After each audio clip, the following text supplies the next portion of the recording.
La tragedia, l'emergenza non è conclusa. Io domani firmerò un'ordinanza che stiamo scrivendo, abbiamo fatto anche stamattina dei ragionamenti sull'ordinanza, abbiamo ancora dei punti da chiarire di natura giuridica. Puntuale anche il giorno di Pasqua era al timone della sua nave, il Veneto, con una nuova finestra aperta con i cittadini dalla sede della Protezione Civile.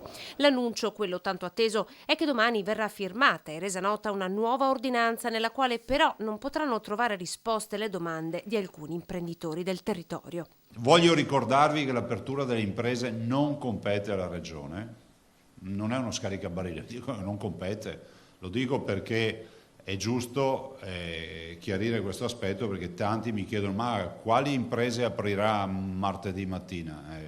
La Regione non può aprire nessuna impresa e non può aprire le scuole. Torna a chiedere di non abbassare la guardia, mettendo a capo del suo esercito proprio i giovani, che insieme agli anziani stanno pagando maggiormente questo isolamento. A loro chiedo di continuare questa battaglia, magari non gli chiederemo più di farla chiusi nella cameretta o sul terrazzino di casa, però che siano loro i nostri portabandiera della lotta contro il coronavirus. Uno sforzo che sta pagando, e lo dicono i numeri che Zaia torna a mettere nero su bianco. 18.356 sono ad oggi le persone in isolamento, delle quali 14.077 positive al Covid. Numeri che il Veneto è fino ad oggi riuscito a gestire con una razionalizzazione e riorganizzazione degli ospedali, ma anche con una politica nuova di deospedalizzazione dei malati. Lo conferma uno studio dell'Università Cattolica del Sacro Cuore, secondo il quale il Veneto ha ricoverato il 20% dei positivi quando la Lombardia ne accoglieva almeno il 50%, e lo stare a casa avrebbe ridotto il contagio del 45%.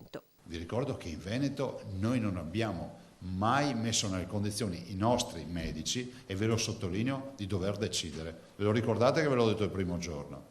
La battaglia sarà persa quando mi sentirò dire da un medico che ha dovuto decidere tra un anziano o un cronico e uno che non è cronico.